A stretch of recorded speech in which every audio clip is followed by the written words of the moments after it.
Përshëndetje nderuar teleshikues, do të jemi së bashku me lajmet këtu në televizionin Skan.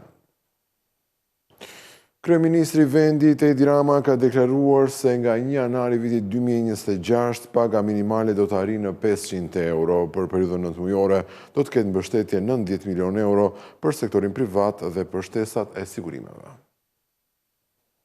Një tjetër masë e rëndësishme ekonomike është shpallur nga qeveria në kuadër të projekt buxhetit 2026. Kryeministri Edi Rama ka deklaruar se për mbi 300.000 punonjës nga 1 janari do të ketë rritje të pagës minimale. Por nga 1 janari 2026 do të rritet dhe paga minimale për 307.850 punonjës, të cilët do të marrin shumën e premtuar 500 euro, e cila do të jetë para, po jo e vetmja rritje e këtij mandati, ku paga minimale do të arrijë 700 euro. Por krahas rritjes së pagës minimale, kryeministri deklaroi se do të ketë dhe mbështetje për sektorin privat. Subvencioni do të adresohet për kostot e shtesave të sigurimeve.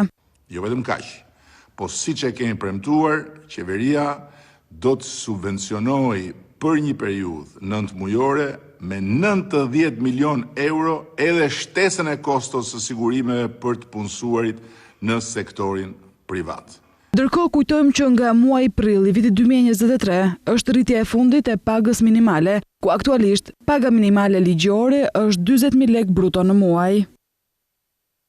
Buxheti i vitit 2026 parashikon rritje të ndjeshme të pagave të administratës publike, duke arritur në 140.1 miliard lekë ose 5% e prodhimit të brendshëm bruto të vendit.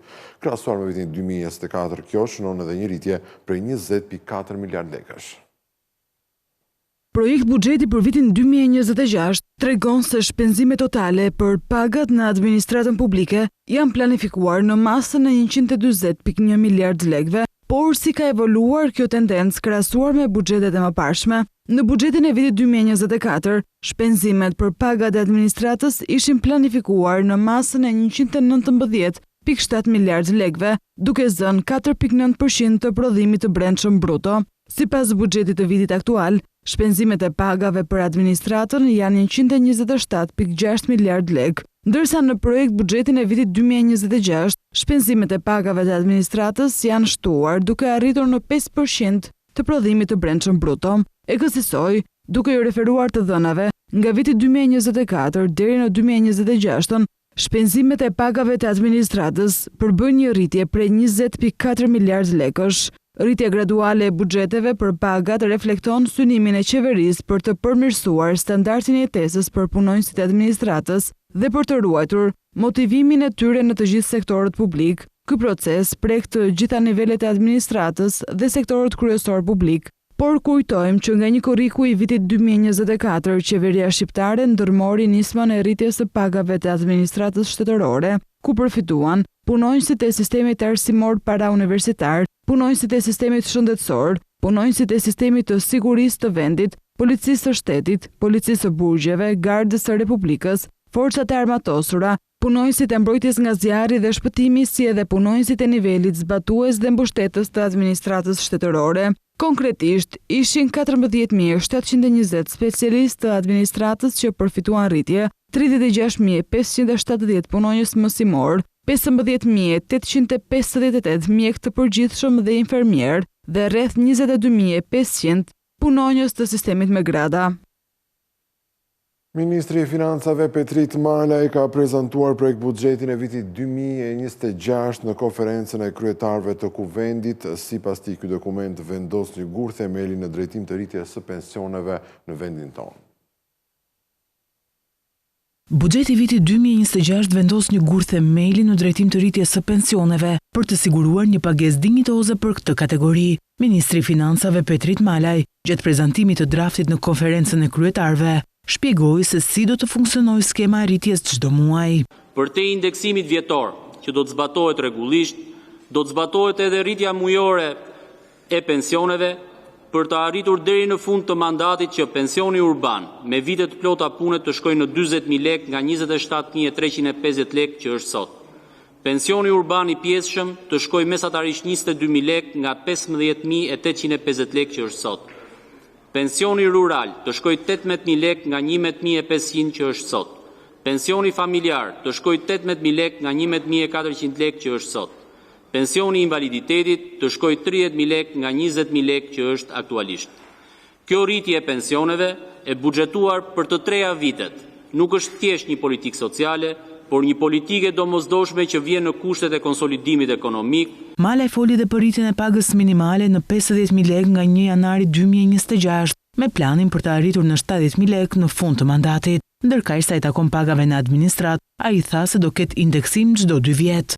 Për herë të parë, ne do të nisim për administratën publike zbatimin e indeksimit të pagave një herë në 2 vjet. Gjithashtu do të ketë rritje page më të lartë kryesisht për punojësit e sektorëve mbështetës, por edhe për kategori të tjera. Kostoja totale e rritjes së pagës minimale, së bashku me indeksimin parashikohet të jetë rreth 10 miliard lek dhe prek mbi 144.000 punojës, qofshin ta të nivelit qendror apo dhe vendor. Mbledhja e konferencës së kryetarëve nisi me debate, pasi deputetët e opozitës sollën në vëmendje rregulloren për paraqitjen e projekt buxhetit së bashku me paketën fiskale, që nuk është depozituar ende në kuvend. Mala tha se ajo është ende në konsultim me grupet e interesit dhe me faktorin ndërkombëtar, sepse po parafrohet legjislacioni tatimor dhe doganor me direktivat e Bashkimit Evropian. Ndërkohë për bizneset premtoi stabilitet fiskal dhe siguri juridike të kontratave, ndërsa shtoi se çdo politikë fiskale ndërmerret për të përmbushur angazhimet për antarësim në Bashkimin Evropian.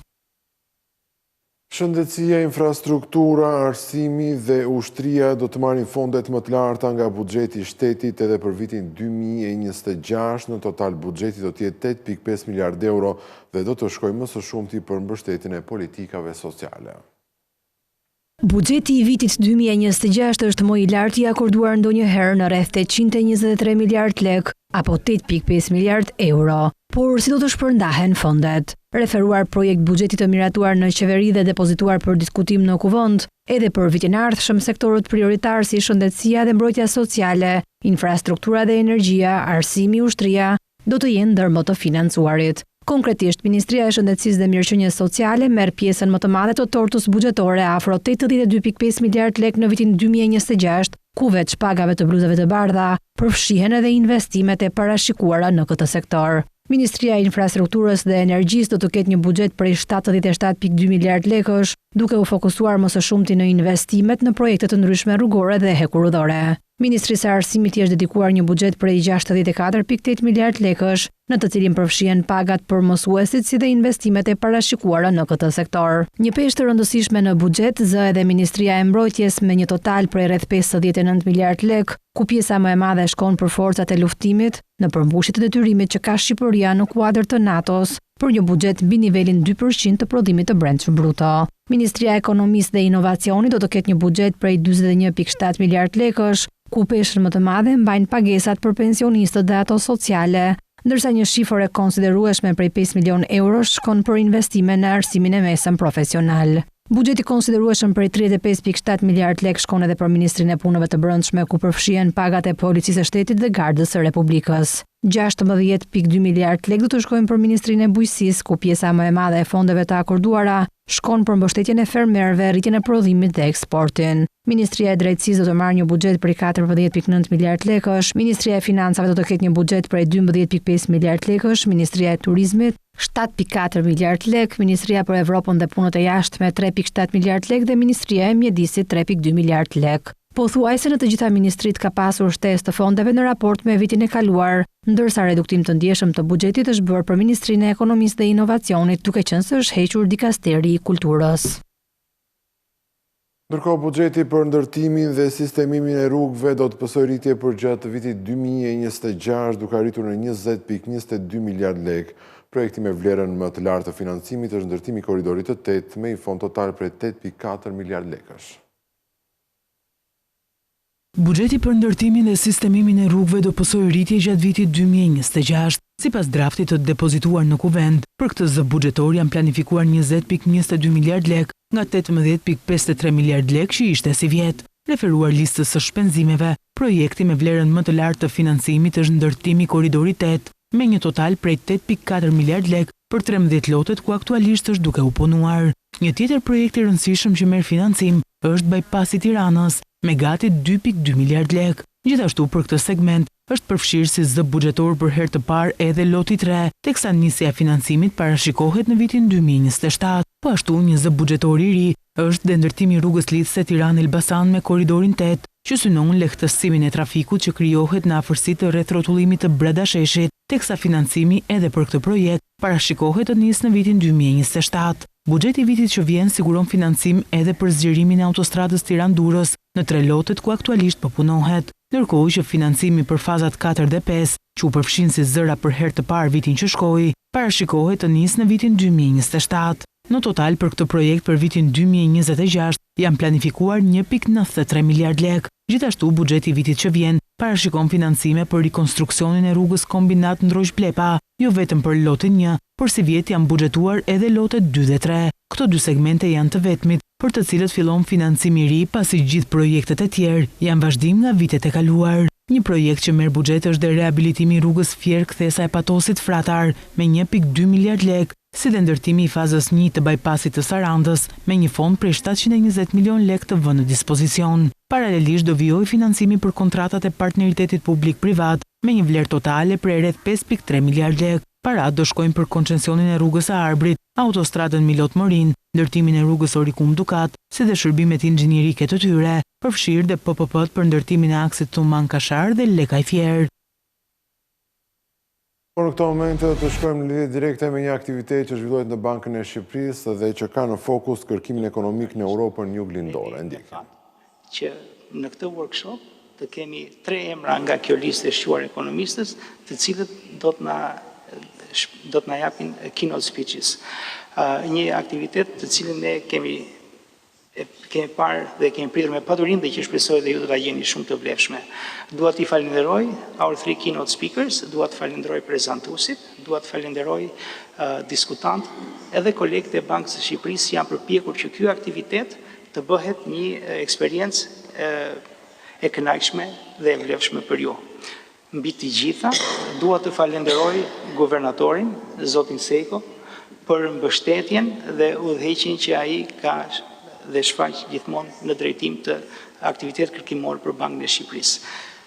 Pa këto udhëheqje, pa këtë kujdesje, ky aktivitet nuk do të ishte ai që është sot, dhe e falenderojmë jo vetëm për faktin se ai gjithmonë kërkon dhe shtyn për një politikë bërje të mbështetur nga kërkimi, por dhe për faktin e thjeshtë sepse gjatë gjithë aktivitetit shumë të rëndësishëm të bankës ai gjen kohë që të bashkëpunojmë ne në projektet tona kërkimore shkencore. Zotë guvernator, ju falenderojmë jashtëzakonisht shumë. Faleminderit Altin, të nderuar të ftuar, të nderuar pjesëmarrës dhe kolegë.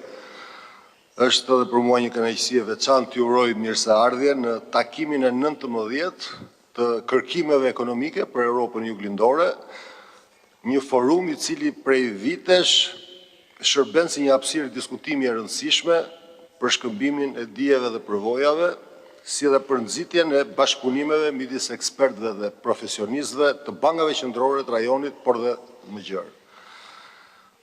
Më lejoni që në radhë të parë të shpreh mirënjohjen time të sinqertë për 3 folësit kryesor të këtij aktiviteti, zotin Domenico Giannone nga Universiteti John Hopkins, zotin Carlo Altavilla nga Banka Qendrore Europiane dhe zotin Michele Modugno Danilo nga Bordi i Guvernatorëve të Sistemit të Rezervës Federale. Prania dhe kontributi i tyre përbëjnë një vlerë të çmuar për diskutimet tona, duke na ndihmuar të përmirësojmë dhe zgjerojmë perspektivën analitike mbi zhvillimet ekonomike dhe monetare. Në emër të Bankës së Shqipërisë, ju shpreh falënderimet dhe vlerësimin tim më të sinqertë. Gjithashtu dëshiroj të falenderoj të gjithë prezantuesit dhe pjesëmarrësit, partnerët tanë kombëtar dhe ndërkombëtar, kolegët e Bankës së Shqipërisë dhe veçanërisht ata të Departamentit Kërkimeve për kontributin e vyer në promovimin e kërkimit shkencor si brenda por edhe jashtë institucionit tonë. Ndihemi privilegjuar të hap këtë aktivitet me në qendër kërkimin shkencor, një shtyllë thelbësore e punës tonë përditshme, që na ndihmon të kuptojmë zhvillimet makroekonomike dhe financiare, si dhe të adresojmë sfidat ekonomike në nivel kombëtar dhe global. Ne jetojmë sot në një kohë që ndryshon me ritme gjithmonë më të shpejta, e karakterizuar nga pasiguritë të shumta politike dhe gjeostrategjike. Inovacioni i vrullshëm teknologjik i shoqëruar me përdorimin në rritje të inteligjencës artificiale po transformon në mënyrën se si funksionojnë ekonomitë dhe tregjet financiare. Nga ana tjetër, zhvillimet demografike jo të favorshme dhe ndryshimet strukturore në tregun e punës po e bëjnë mjedisin ekonomik edhe më të ndërlikuar. Të gjitha këto trende po i vendosin sistemet financiare dhe politikat monetare dhe ekonomike përballë sfidave të reja dhe rrisjeve komplekse, të cilat kërkojnë analizat të thelluara, kuptim më të mirë të unitarisë ndërsektoriale dhe vendimarrje të bazuara në prova dhe rigorozitet shkencor. Për këtë arsye, Banka e Shqipërisë ka investuar në ndërtimin e një ekosistemi të qëndrueshëm kërkimor, ku analizat makroekonomike mbështesin jo vetëm politikën monetare dhe atë makroprudenciale, por edhe ndërtimin e strategjive dhe hartimin e politikave afatgjata. Ne besojmë se kërkimi shkencor nuk është luks, por është një domosdoshmëri. Një politikë që të jetë efektive duhet të ndërtohet mbi besim, mbi transparencë dhe mbi dije, tri shtylla që mbështeten nga kërkimi cilësor dhe i pavarur. Vrej me kënaqësi se temat që do të diskutohen në këtë workshop janë të larmishme dhe adresojnë shumë nga sfidat që përmenda më lart. Duke filluar nga rreziqet globale dhe borxhi publik, tek dinamika e inflacionit dhe ajo e kursit të këmbimit, tregu i punës dhe i banesave, ndryshimet strukturore në ekonomi, monedha digjitale, si dhe efektet e ndryshimeve klimatike dhe financat e gjelbra. Këto janë çështje me rëndësi strategjike. Asnjë institucion nuk mund ta përballojë i vetëm kompleksitetin e studimit dhe analizës së tyre. Prandaj bashkëpunimi me universitete, institute kërkimore, organizata ndërkombëtare dhe banka të tjera qendrore në këtë aspekt është thelbësor. Në këtë kuadër, organizimi i aktiviteteve si ky sotmi përbën një platformë të vlefshme dhe të domosdoshme për të forcuar bashkëpunimin dhe për të ndarë dijen në mënyrë efektive. Të nderuar pjesëmarrës, takimi i këtij viti vjen në një moment veçantë për Bankën e Shqipërisë, vjen në 100 vjetorin e krijimit të saj. Ky jubilej shërben jo vetëm për të reflektuar mbi rrugtimin ton institucional gjatë kësaj periudhe, por edhe për të parë përpara dhe për të përballuar me vizion dhe vetëdijshmëri sfidat e së ardhmes në forcimin e stabilitetit të çmimeve, stabilitetit financiar dhe makroekonomik, si dhe në thellimin e kërkimit shkencor që mbështet vendimarrjen institucionale dhe në përmbushjen e aspiratës për integrimin ton në Bashkimin Evropian. Të dhënat makroekonomike në vend tregojnë për një ecuri pozitive të rritjes ekonomike, shoqëruar me një klimë të favorshme për zhvillimin ekonomik afatgjat, të mbështetur nga stabiliteti monetar dhe financiar. Inflacioni i çmimeve të konsumit ka mbetur në nivele të ulta dhe të kontrolluara. Kushtet monetare dhe financiare janë të përshtatshme dhe bilancet e sistemit bankar janë të shëndosha, duke shërbyer si një shtyllë kyçe e stabilitetit makroekonomik dhe një partner aktiv në realizimin e objektivave të zhvillimit të vendit. Megjithatë, siç e përmenda edhe në fillim, ekonomia shqiptare, por edhe ajo globale, po përballen me pasiguri të shumta dhe një sër sfidash të reja që kërkojnë një qasje strategjike dhe fleksibilitet të politikave makroekonomike. Pasigurit globale, si pasojë e tensioneve gjeopolitike, ndryshimet në zinxhirët e furnizimit dhe luhatjet e çmimeve ndërkombëtare të energjisë dhe ushqimeve vazhdojnë të ndikojnë pritshmëritë e agjendave ekonomike dhe kushtet tregtare të vendit.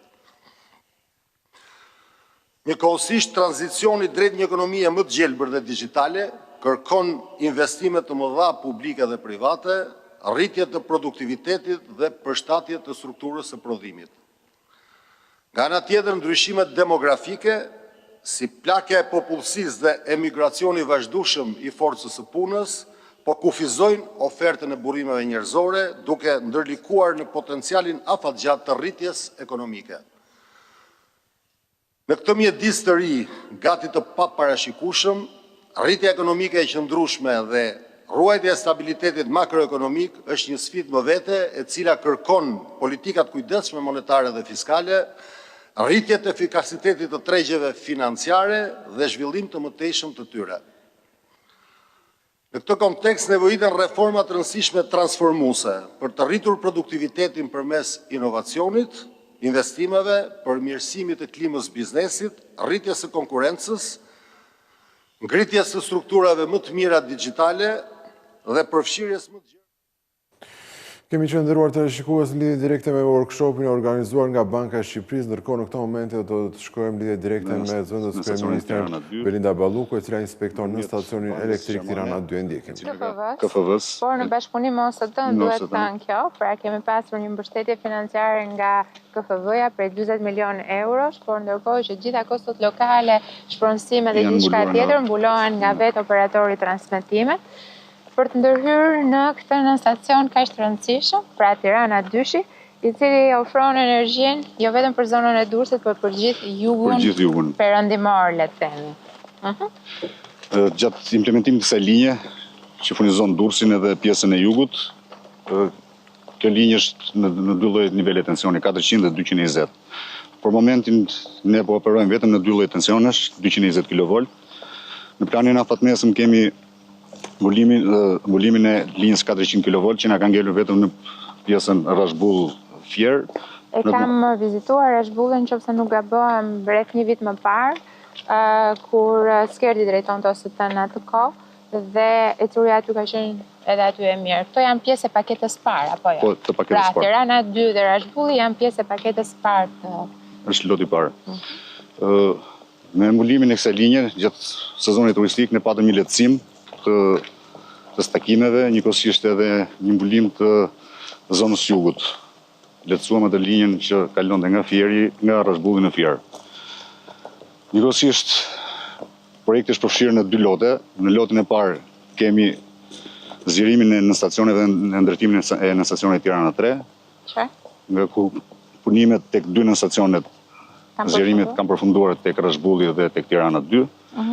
Dy transformatorët janë vënë në punë edhe po operojnë në kohë të rregullt. Njëkohësisht tek ndërtimin e stacionit Tirana 3 jemi në fazë ku kanë mbaruar punimet civile. Po vazhdojmë punimet për ndërtimin e godinës kudo vendosen pajisjet sekondare. Edhe besoj që deri nga shkurti, besoj që e mbyllim edhe në stacionin Tirana 3. Shkëlqyer, jemi brenda gjithë kushteve kontraktuale apo jo? Njëkohësisht, nga mbarimi në stacionit, ne dalim edhe me 3 linja që furnizojmë Selidhën, Sharrën edhe traktorat, që japim një siguri të shtuar dhe Tiranës. Drejtor, po lexoja në memon që ishte bashkangjitur vizitës sot, që niveli i humbjeve ka arritur në 2.1. Po, e vërtet. E vërtet. Gjithë të investime kanë bërë që uljet të bien. Humbje teknike të bien. Patjetër, sepse ne gjithmonë kemi informuar publikun për sa i përket humbjeve teknike të OSHE-s. Duke qenë se OSHE-ja është, le të themi, furnizuesi dhe duke qenë shpërndarësi, njerëzit padyshim e kanë shumë më të lartë interesin për OSHE-n dhe gjithmonë operatori i transmetimit është si diçka më e largët për ta. Por operatori i transmetimit është shtylla kurrizore e rrjetit ton energjetik. Dhe padyshim njerëzit tashmë e dinë shumë mirë që në vitin 2013, kur qeveria Rama mori punët për të drejtuar, humbjet në sistemin e shpërndarjes ishin 45%, ti vjen nga OSHE-ja. Pikërisht. Por nga ana tjetër, sot ne kemi arritur në 17%, është bërë një punë kolosale dhe 17% është një mesatare për gjithë Republikën. Pa harruar se kemi vende, për shembull siç është rasti i kombinatit, ku kemi 4% humbje, që janë nivelet europiane. Por për OST-n asnjëherë nuk kemi folur se si janë ulur, bazuar mbi investimet, mbi planin ton strategjik të zhvillimit të operatorit transmetimit, se si janë ulur humbjet. Sa kanë qenë humbjet më përpara? Randi 2.5%, po disa vite që ka stabilizuar të dyshin, momentalisht deri tash është një nivel? Është 1.9. 1.9, okej. A është ky një nivel i mirë krahasuar me të gjithë rajonin?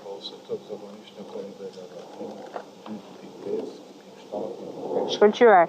Pra jemi në një nivel të kënaqshëm për sa i përket humbjeve.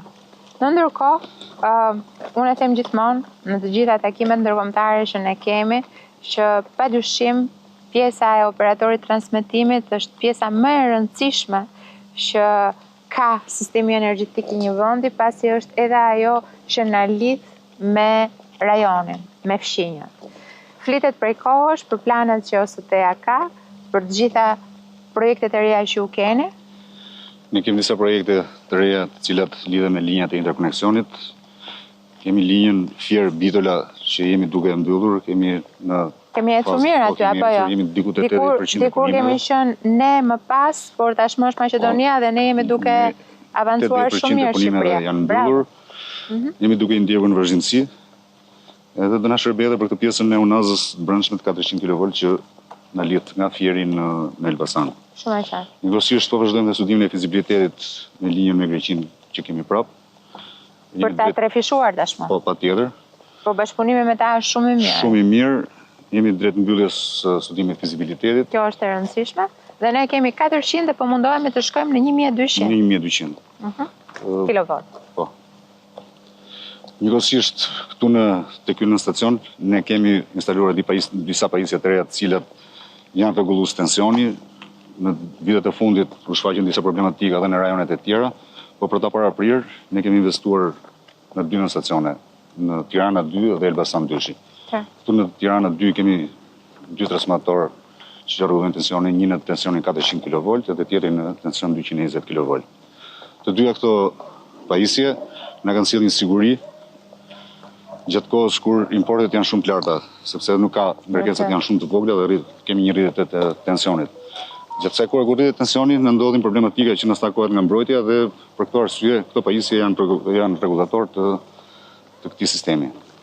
Duhet thënë që volumet e transmetimit të energjisë elektrike janë rritur ndjeshëm 5 vjeçarin e fundit në të gjithë rajonin. Ne këtë e shikojmë sidomos gjatë periudhës të verës, duke qenë që tashmë edhe vetë Shqipëria është një vend ku numri i vizitorëve i shtohet numrit të banorëve duke e rritur me disa fisha të, pra edhe kërkesën për energji.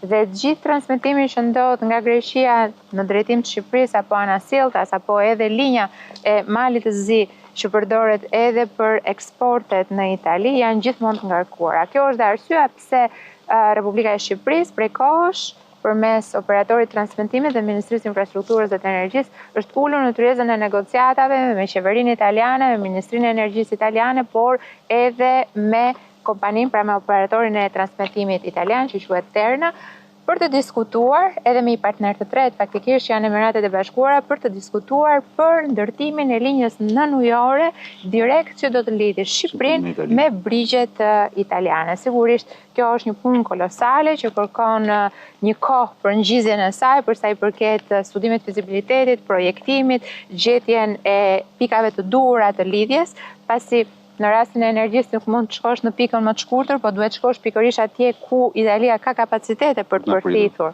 Apo jo?